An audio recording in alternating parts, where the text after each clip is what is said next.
Tá, revogação, minha gente, é justamente a ideia de que uma lei vai dizer, olha, outra lei no texto não vai ter efeito, não vai ter mais vigência, né? Revoga é justamente dizer, olha, essa lei aí que existia não é mais válida, tá? Então, eu posso ter isso de maneira total, como eu falei para vocês, um Código Civil novo, que vai modificar aquele código anterior. Vai mudar todo o código, eu tenho uma abrogação. É um nome feio, mas é um nome que é muito pedido sobre o que é a diferença de quando uma lei revoga totalmente, que é essa história da abrogação, ou parcialmente, que é derrogação o nome. Tá? Conseguem ver aí no slide, né?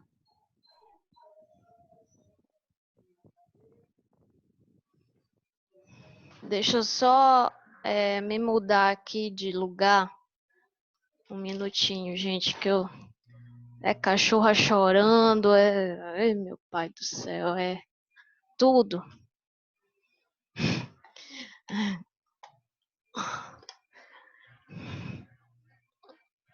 Tá, continuando então. Entenderam aí a história da revogação?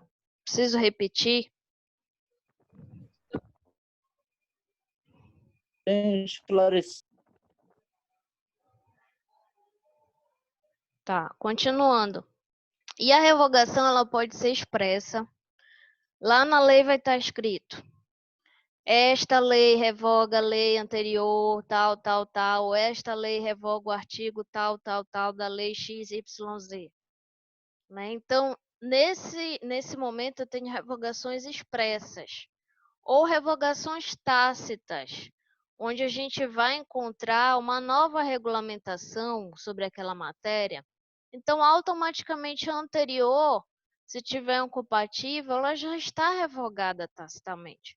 É quando a gente verifica que um assunto ele deixa de ser regulamentado por uma norma anterior e começa a ser regulamentado por outra norma que vai dar outros critérios, que vai dar outros parâmetros para a gente conseguir aplicar aquela matéria, aquele assunto, nessas situações que eu falei para vocês. Ah, não está escrito mais no novo Código Civil que a mulher precisa de autorização, né? Se não está mais escrito é porque não precisa.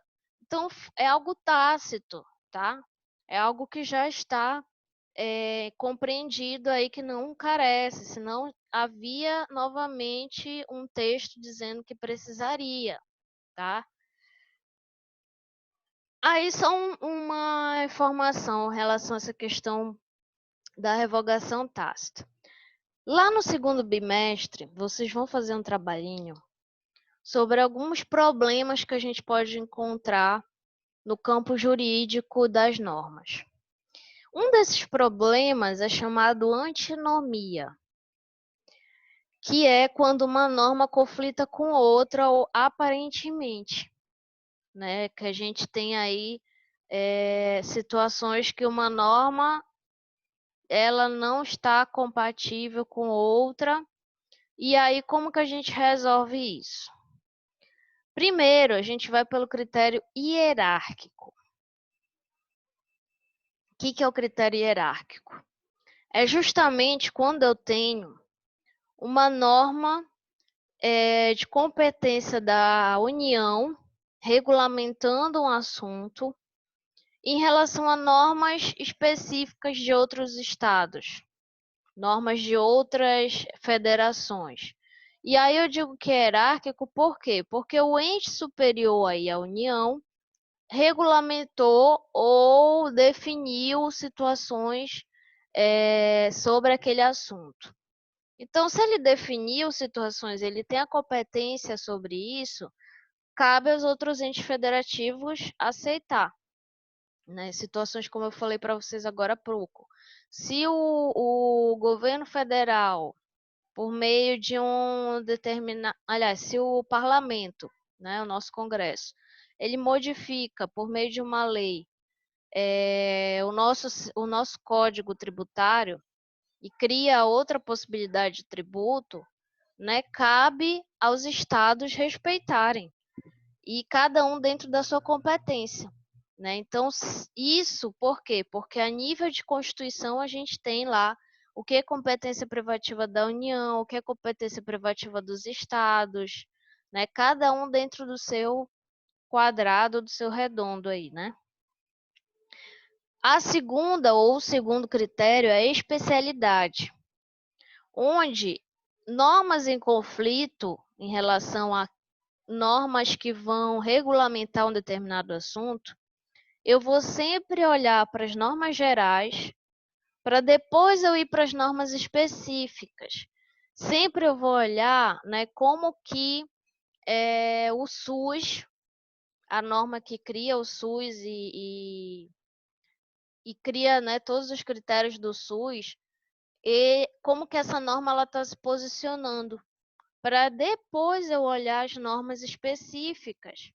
E se eu tiver conflito entre uma e outra, eu sempre vou olhar para as normas gerais. O que, que a norma geral está me trazendo? Qual é a informação que ela está me trazendo? Tá? E por último, o critério cronológico.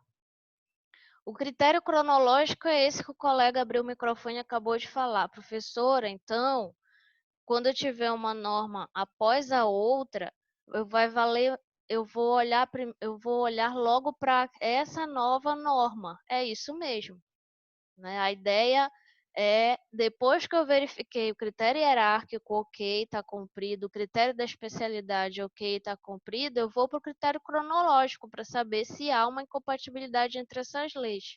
E se tiver, eu vou sempre escolher a quem? A mais nova. Então, esses critérios, eles são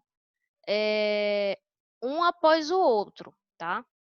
Primeiro eu vejo a história do hierárquico, depois a especialidade, depois o cronológico, para eu saber que não tem conflito nenhum entre aquelas normas. Professora, só uma pergunta. Diga, pode dizer. A senhora está falando aí sobre abrogar, derrogar, Tá. mas também falou agora sobre uma lei que vem sobrepondo. Mas se for aquela que for a repristinação, Não, a e repristinação não estabelece existe. Ela não aí é nesse caso regra. não, né? Repristinação não é regra. Repristinação não é regra. Nunca foi. Se existir uma situação dessa, vai estar escrito na lei. Ah, bem específico na lei já. Vem. Ok, tá. Essa que era a minha dúvida. Obrigado, professor. Nada. Também, gente, nós temos a revogação da lei pelo decurso do tempo aí, essa observação, ou situações em que eu não sei se vocês já ouviram essa palavra, ela é uma palavra muito usada pelas pessoas mais idosas, que é, já caducou. Tal lei caducou. Gente, não existe essa palavra. Não existe. Para nós, agora vocês vão começar a mudar o vocabulário e dizer, não, essa lei não tem mais vigência. Ou se ela não tem mais eficácia, é porque a gente acabou entrando numa sociedade que a gente não precisa mais utilizar aquela norma. Ela caiu em desuso. Por quê? Porque o costume, ele veio justamente, né, fazer com que a gente não aplicasse mais aquela norma. Normas, por exemplo, né, de como datilografar, né, como utilizar a máquina de datilografia, situações do gênero não existem mais, porque a gente não usa mais, né? Então não foi preciso vir uma outra norma para dizer que situações que regulam o uso da máquina de datilografia possam agora ser consideradas não vigentes. Por quê? Porque foi o costume que foi adequando o desuso, né, dessas normas. E hoje a gente tem muitas normas falando, por exemplo, de cartas. Gente, quem é que manda carta ainda?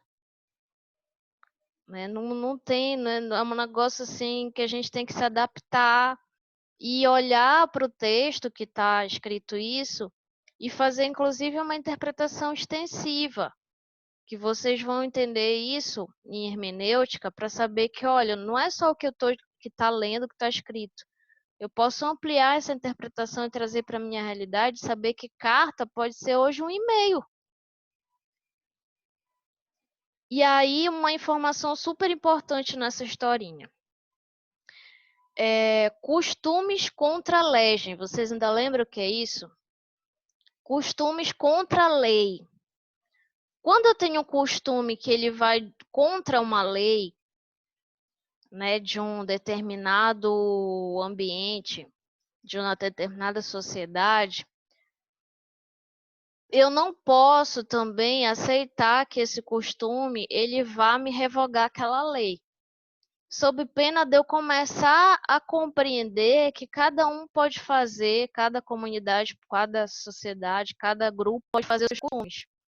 Eu só posso ter costumes considerados aí nessas situações, né, de perda de eficácia, de não ter mais a aplicabilidade daquela lei, quando os costumes não vão contra a lei, tá? Então, costume contra a lei ou costume contra leges não faz com que o costume revogue uma lei por conta do desuso.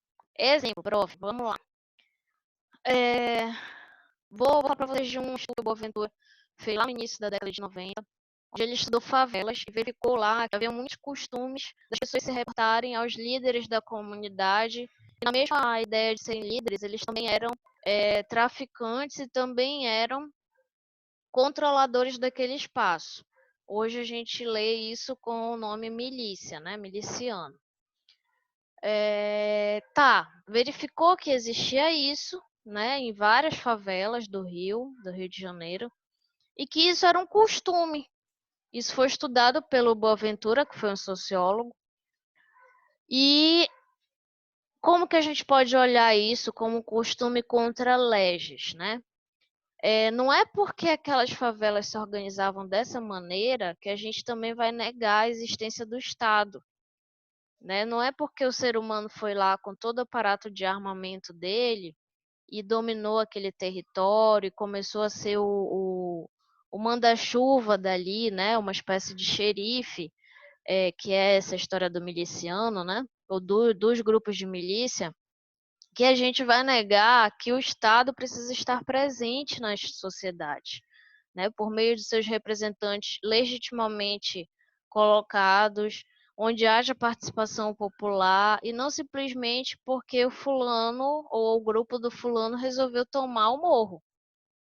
Então é um costume que acabou acontecendo e sendo estudado, inclusive, por esse sociólogo, mas não pode deixar em desuso ou cair em desuso normas do direito brasileiro que precisam ser respeitadas perante a compreensão de que a gente tem um Estado maior, que a gente escolheu esse Estado maior para nos representar, que ok, se ele não está dando certo, mas então vamos rever sobre as vias democráticas e não simplesmente por meios de armamento militar. Deu para entender isso aí? Essa parte do contra-legem? Que não é permitido? Ok, professor. Tá. Gente, normas irrevogáveis. Normas que não podem ser revogadas. Vocês já devem ter escutado sobre as cláusulas pétreas. Na nossa Constituição, a gente tem no artigo 60, parágrafo 4º, dizendo o seguinte, que para eu mudar essas normas, eu tenho que fazer outra Constituição. Mas eu não posso, por meio de emenda constitucional, modificar ou revogar, ou por leis, simplesmente, retirar essas 3 situações aí. 3 não, 4. Que é o quê? A existência de que nós vivemos o Estado federativo, cada um, né, dentro da sua esfera de competência, União, Estados e município. 2, da existência de um voto direto, para nós escolhermos, né, os representantes, e não só direto, mas também um voto secreto, e periodicamente acontecerem, né, as eleições. salvo motivos de força maior. Para quê? Para resguardar a democracia. Terceiro, a separação dos poderes. Existiu o poder judiciário, legislativo e executivo, né? Eles entre si se controlando. Eu não posso modificar isso aqui. E por último aí, a existência de algo que vocês vão passar praticamente um semestre estudando direitos e garantias fundamentais, seja de campo individual ou social, que é praticamente o artigo 5º todinho da Constituição. Que é para dizer o quê? Existem direitos básicos que a gente não pode retirar, que a gente não pode mexer, só se a gente fizer outra Constituição. Então, essas são as chamadas cláusulas pétreas, que a revogação dessas cláusulas só vai acontecer se acontecer um novo processo legislativo para uma nova Constituição, que aí a gente vai ter que ter um poder constituinte para essa Constituição existir. Retroatividade e retroatividade. Isso aqui, quando a gente estuda a aplicação da lei no tempo, é preciso a gente entender o seguinte: eu tenho leis que retroagem no tempo, que elas voltam no tempo. A regra é não, mas eu tenho exceções. Onde que eu vou encontrar essas exceções? Com os professores de penal de vocês, onde eles vão dizer o seguinte: se eu tiver regras que beneficiam o réu, eu necessito olhar para essas regras, porque está beneficiando o réu, principalmente em situações em que crimes deixam de existir e alguém está preso. Por que ele vai continuar estando preso se aquele crime não existe mais? Né? Se veio uma norma para retirar aquele crime, se beneficiou o réu ou reduziu a pena da pessoa, né, eu tenho como retroagir. Mas a regra é não retroagir, tá? Sempre a lei mais nova vai ter mais valor do que a lei anterior. Alguém abriu o microfone para perguntar?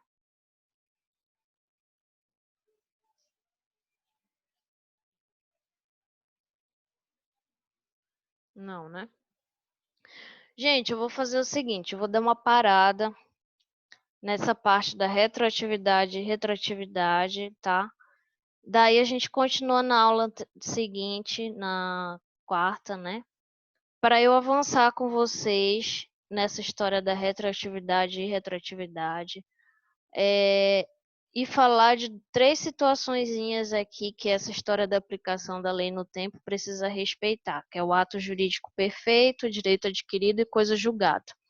Vai dar um tempinho aí para vocês compreender esses 3 conceitos também, então eu prefiro que a gente interrompa e fale na aula que vem junto com a aplicação da lei no espaço, ou da norma no espaço. Tudo bem?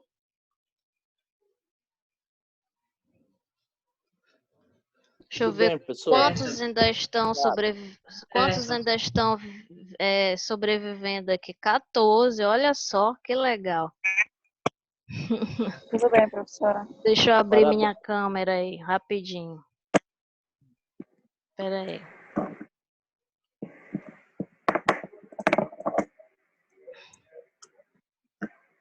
Ai, gente, onde é que eu abro? Cadê? Ah, abri. Tô aqui. Boa noite para todos. Qualquer coisa, vamos nos comunicando via WhatsApp. Eu tenho o WhatsApp de 2 pessoas do grupo da sala de vocês, mas aí a gente vai se comunicando, se for preciso, durante a semana. E se tiver dúvida sobre a matéria, eu vou deixar o meu celular aqui, tá? Peraí, 9. Não é para ligar no domingo à noite, nem mandar mensagem. Verdade, professor. Conto com o bom senso de vocês. Aliás, vocês são a única turma que tem meu celular. Então, Que privilégio, pessoal. Não, geralmente eu me comunico só com os representantes, senão eu tô ferrada. Tá? Mas aí eu abro essa Ok, pessoal. exceção, se vocês precisarem de alguma coisa aí em relação a ter dúvidas da disciplina, da matéria. Acho que eu mandei os livros na aula passada para vocês, mas está circulando já também. Dei uma estudada nessa parte da eficácia da lei no tempo, eficácia da lei no espaço, que é o que a gente está trabalhando agora, tá? Positivo. Positivo e operante? Obrigado. Positivo operante. Saudade. Tá certo.